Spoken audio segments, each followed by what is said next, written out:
About the author, Nani Palkhiwala was born in 1920 in Bombay to blue-collar middle-class Parsi parents. His family name derives from the profession of his forefathers, a common practice among Parsis, who had been manufacturers of palanquins, known as palkis. He was educated at Master's Tutorial High School and later at St. Xavier's College, both in Bombay, now it is known as Mumbai. He was a dedicated scholar and excelled even though he was hampered by a bad stammer. At college, he earned a master's degree in English literature. He overcame his speech impediment upon graduating. Palkhiwala applied for a position as lecturer at Bombay University, but was not awarded the post. Soon found himself trying to obtain admission to institutions of higher learning to further his academic career. At being late in the term, most courses were closed and he enrolled at Government Law College, Bombay, where he discovered that he had a gift for unraveling the intricacies of jurisprudence. About the lesson, this chapter is based upon degrading position of Mother Earth. The present scenario of India is highly deplorable. Deplorable means wretched. As a report of Parliament's Estimates Committee highlights near catastrophic depletion. Depletion means over exhaustion of the resources of India's forest at the rate of 3.7 million acres a year.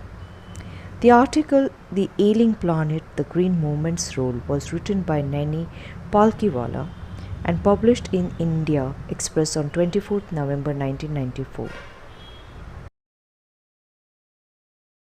The article raised vital issues regarding the degrading environment of the planet and immediate need to promote sustainable development, which have become the burning issues of the day. However, despite conscientious efforts of environmentalists and the rapid awareness towards green movement, the success story of depleting the earth is bleak. The planet is heading towards catastrophic depletion. There is immediate need to promote sustainable development as popularized in 1987 by World Commission on Environment and Development. Summary of the lesson.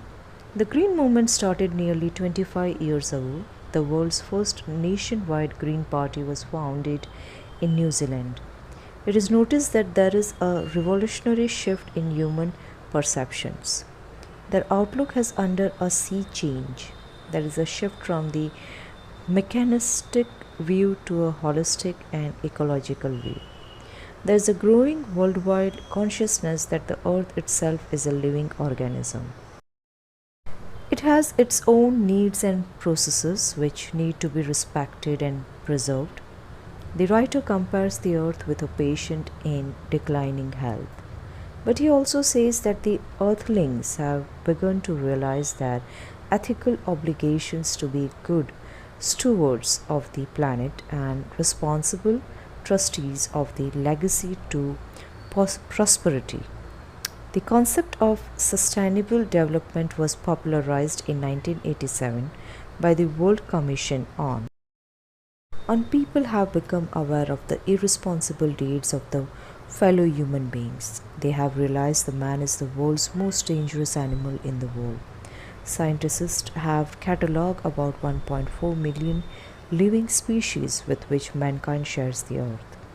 About 3 to 100 million other living species still stay unnamed in ignominious. Ignominious means humiliating darkness.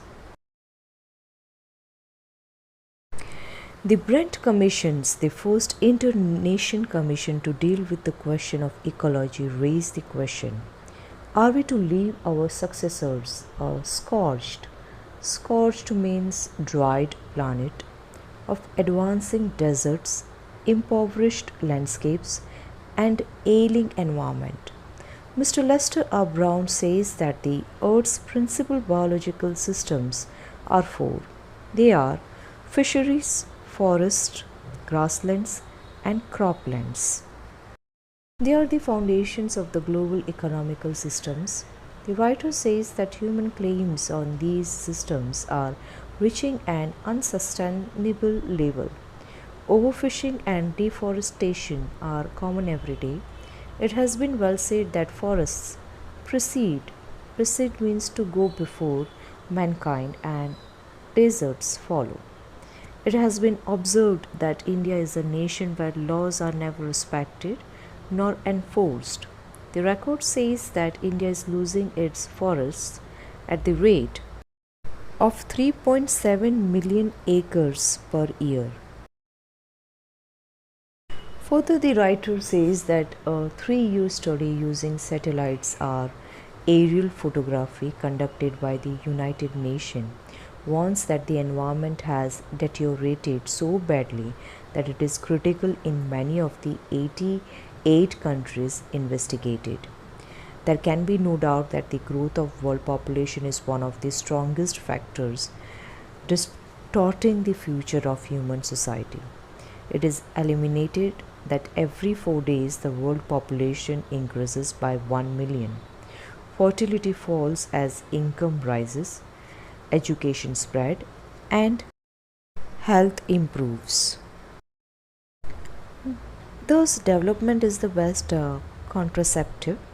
The writer has emphasized the point that the rich get richer and the poor beget children, which condemn them to remain poor.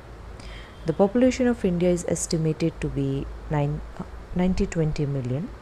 No one familiar with the conditions in India would doubt that the hope of the people would die in their hungry huntsments unless population control is given topmost priority. The modern man really ruminates means reflects over the environmental conditions. He not only thinks of his survival but also of the planet. The responsible behavior of industrialists would bring radical changes in the environment. Margaret Thatcher says no generation has a freehold on this earth. All we have is a life tendency with a full repairing lease. This brings us to the end of the chapter. Thanks for listening.